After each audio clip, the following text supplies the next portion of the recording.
I'm sitting here with Alice, the alien, and we're here to talk about cannabis and coffee. You want to tell the people more about yourself?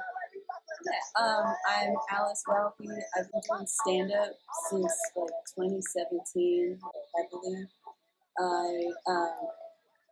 Before all the pandemic hit, I was running my own show called Burnout. It was a roast battle show where I'd have 10, roughly around 10 comedians come on, and they would roast each other to the death, and I would have a lot of like good things going on in between.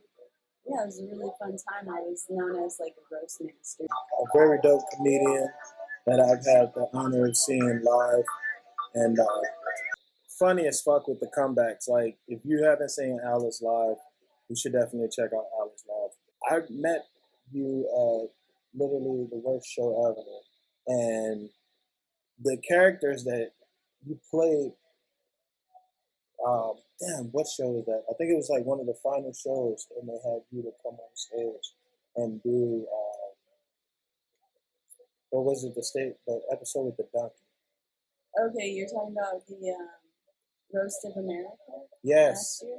Yes. Yeah. It was so hilarious. I couldn't remember which one it was, but I'm like, yo, like that shit was so funny. I was so high that night. Speaking of high, I'm about to start up the coconut crunch, and yeah. So every time you mess up, I guess you take a hit. It's a good smoking game. Yeah. So how did the pandemic affect your comedy? Did it make you want to try different avenues as far as like writing comedy and like doing online material, or was this like a time where you were like, all right, maybe I should think of something else to do besides comedy? It definitely made me refigure my creative avenues. Like, so I definitely did want to try and do a different form of writing. I started fleshing out this cartoon idea that I came up with, like maybe when I first started stand-up. Is that the alien cartoon? No, actually, okay. No. That's just like a little thing that I just do for like myself, just to promote myself. That's tight. But that's a good branding. Thanks. I was like, look, this alien actually got a little resemblance, but I was like, okay. Yeah, it's definitely more like a brand. But the cartoon idea is just something else that I feel like it's better for me, especially with like a comedy type writing, because I can do whatever I want. Yeah. I don't really have to hold it to one thing, and I feel like writing a cartoon is just like you're creating a world of whatever. So I'm like excited about like trying to flesh that out more. I was doing the beats, and then I started painting again. Okay. So I'm like trying to get back into painting. Nice. Painting is amazing. When I start to have writer's block, that's what I switch over to, painting. So I try to go into a different medium and everything. And painting and doing art often starts that motor going. So as we talked about, how long ago did we meet? What's your first memory smoking weed? The first time I ever smoked weed, I was like 15. It was the first day of school. It wasn't at school. It was just the first day of school, like ninth grade.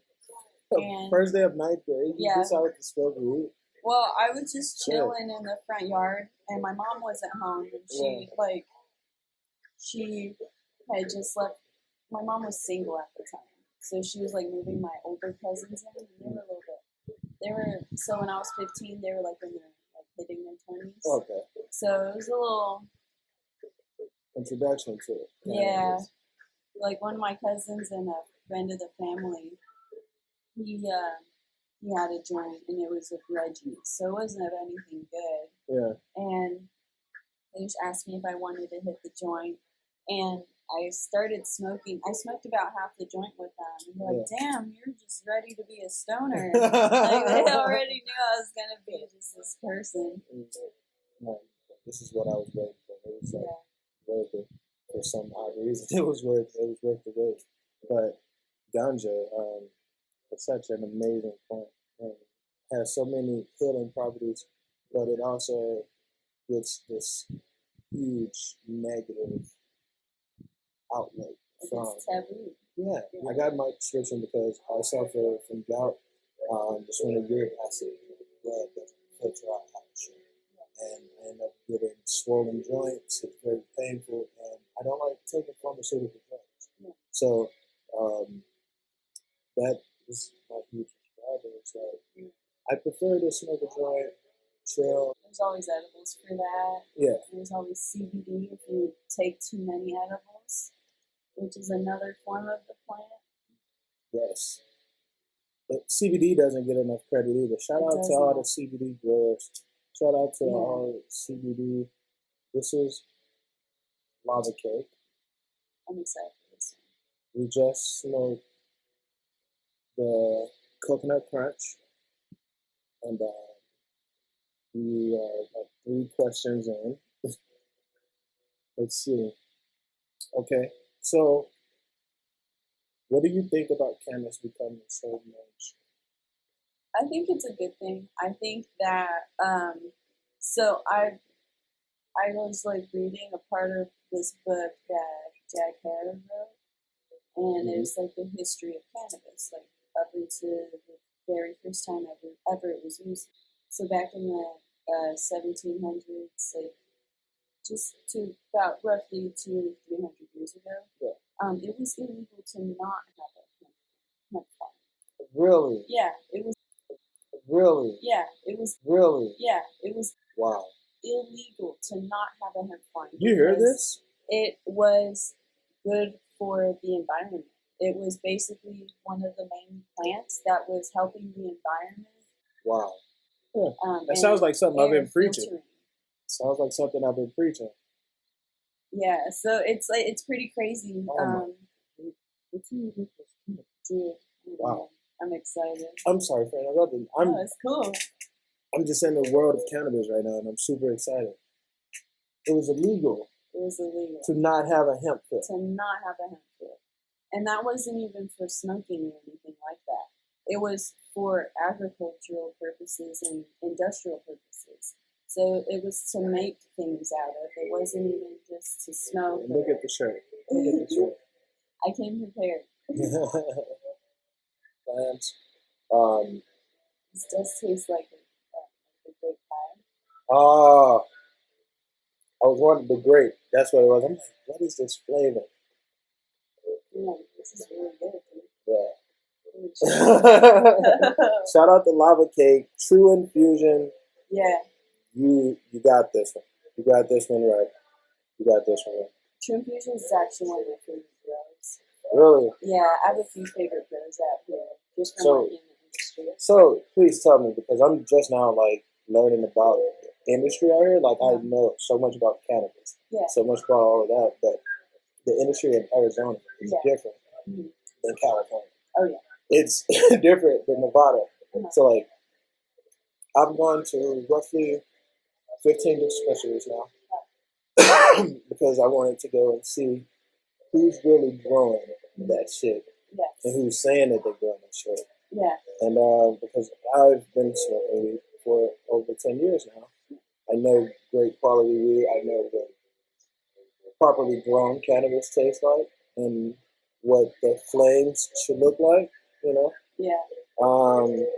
So I've had an interesting time out here, but I haven't had that time working.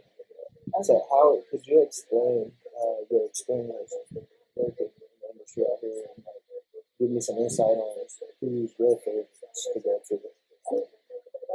Okay, so I started in the industry at a dispensary called Phoenix Relief Center, which is actually a really dope spot. Like I loved working.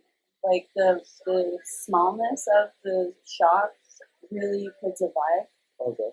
I noticed that when there's a bigger dispensary, you don't really feel at home. Yeah. It looks like some of them look like an Apple store. Yeah, like a Walmart for weed. And the spot I worked at, we were really cool with each other too. And you notice too, when like people are cool with each other, you can easily like feel cool with them. Yeah. And it's just a little homie spot.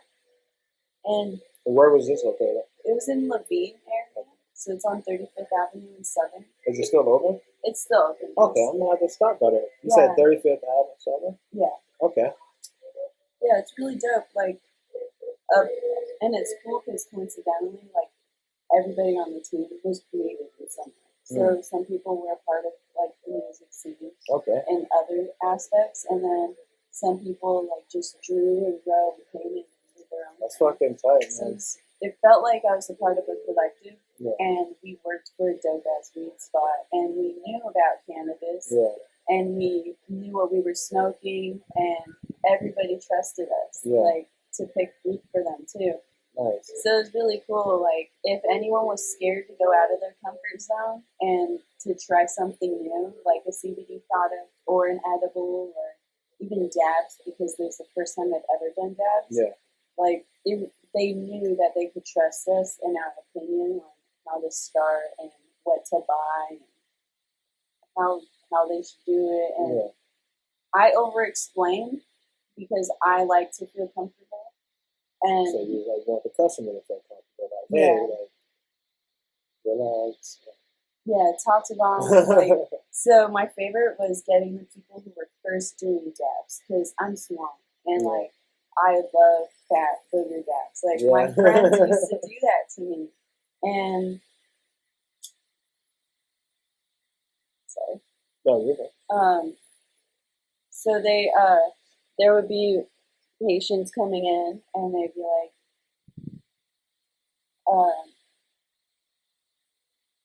yeah, can I'm trying to do dabs for the first time. I tried it with a friend, and I really loved it.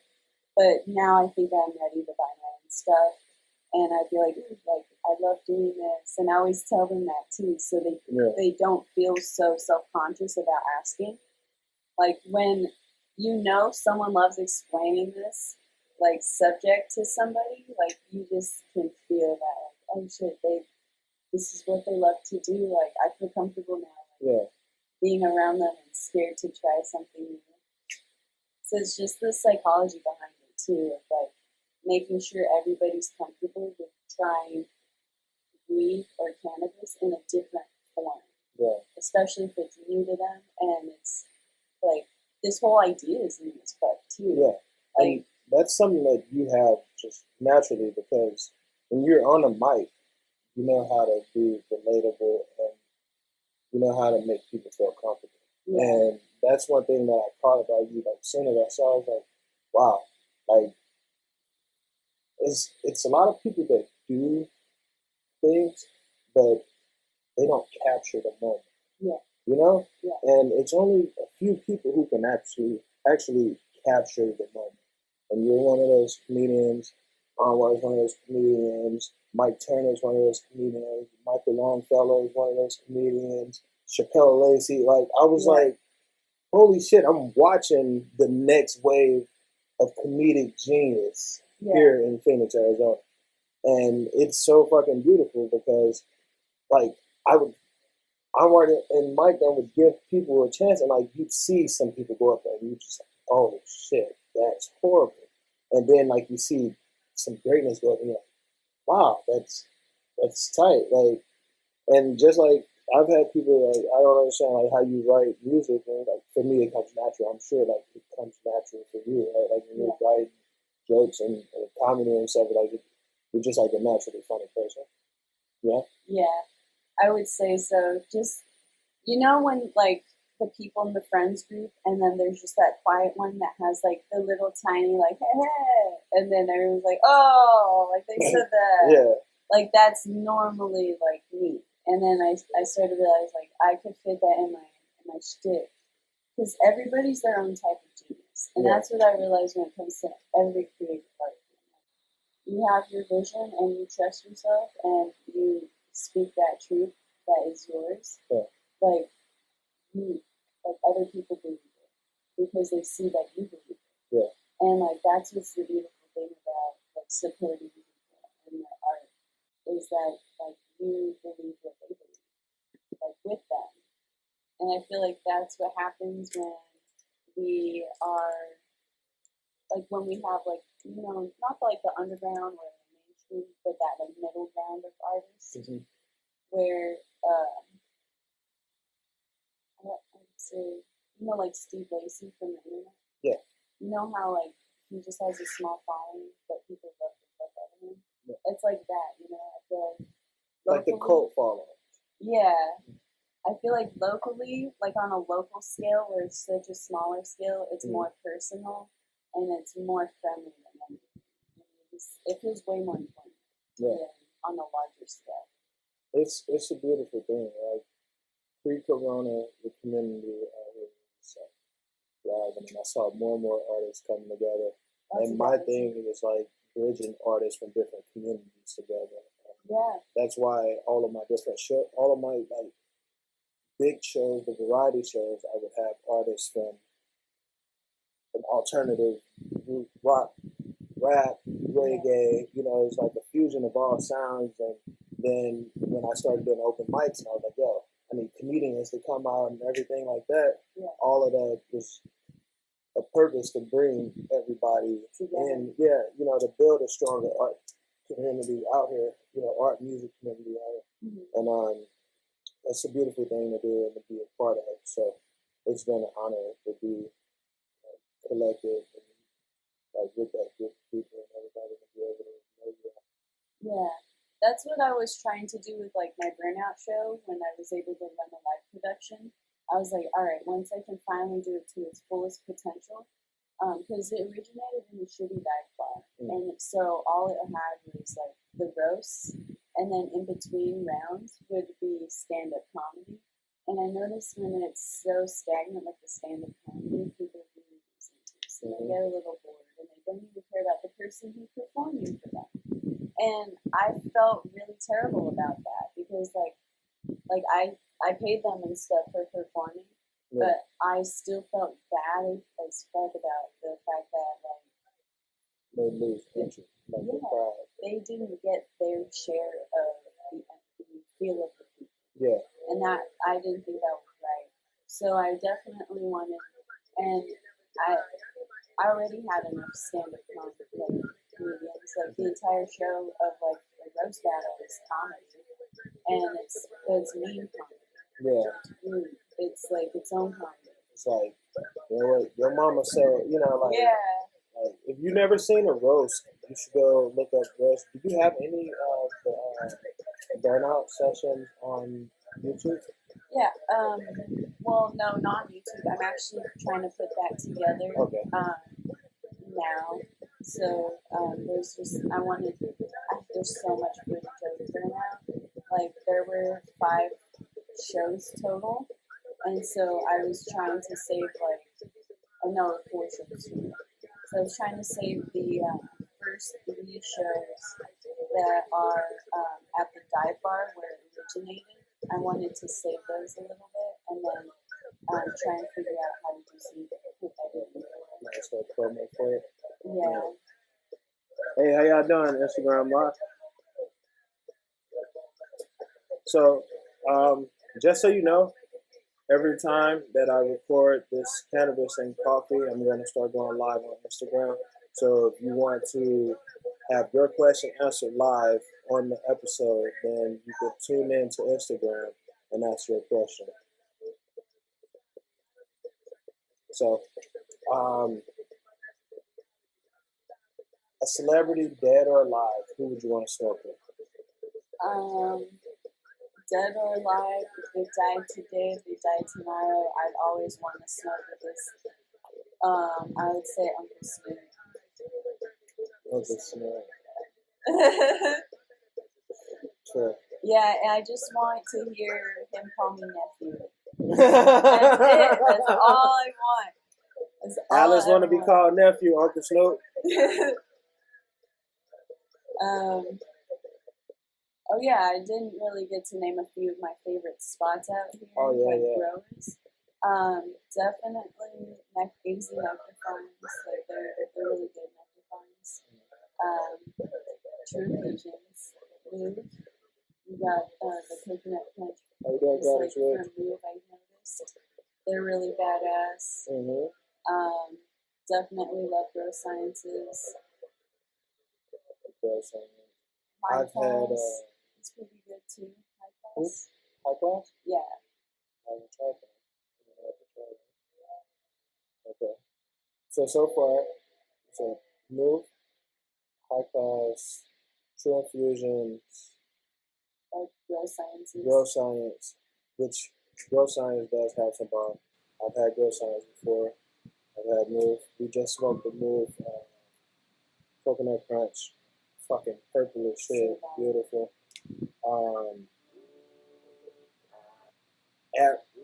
Not Aries, Arizona Organics. I tried it because for a while, especially before they were purchased by Cannabis, Arizona Natural Selection, they had organically grown cannabis. So that's what I was like doing for a while. I was like, yo, like, this is really better. Like, it was some of the cleanest smoke I've had ever. It was almost like how light the vape smoke was, but you know, obviously not as harmful as the vape.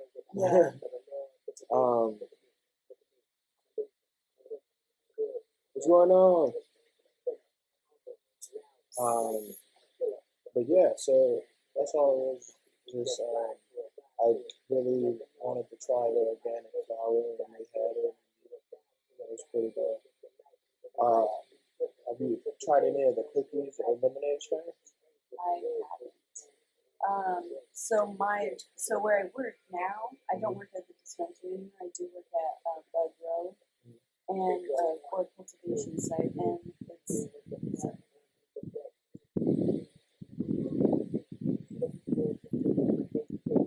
And what was this again? This is Matt from High Class.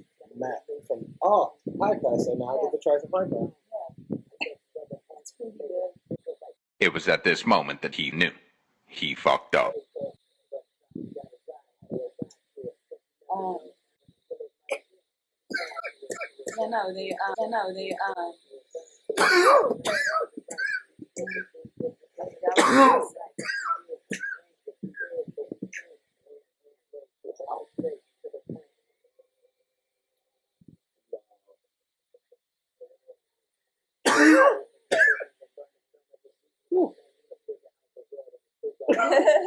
Gee. Oh.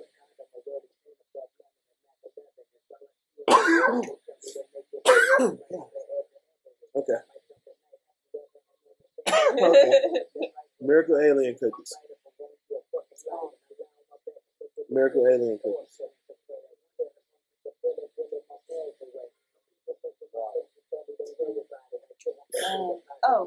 I do want to say the number one slept on grow that I almost slept on, Tierra Grow. Tierra Grow. What do they have? Or where are they mostly sold at? They're mostly sold at, I would say mostly in like Phoenix, New Central Phoenix. Okay. But they have some really good stuff. Like their ice cream cake was purple. It was like almost like a black. No. Yeah, dude, it was beautiful. And then like it had all of the trichomes on it. Tierra Girl, I need that. I need that ice cream cake. That's dark purple. So if you watching this video, I know you are. Go ahead and send me some of that ice cream cake, so I can smoke it in the next video. There was a lemonade strain that we were trimming just a few days ago, and I swear the smell of it is just insane. Can you say the name of it? Yeah, it's Joel's Lemonade. And dude, it smells like a strawberry lemonade, but the entire like bag, it smells like a giant lemon. Insane. I want to smoke it. Yeah. Oh, man.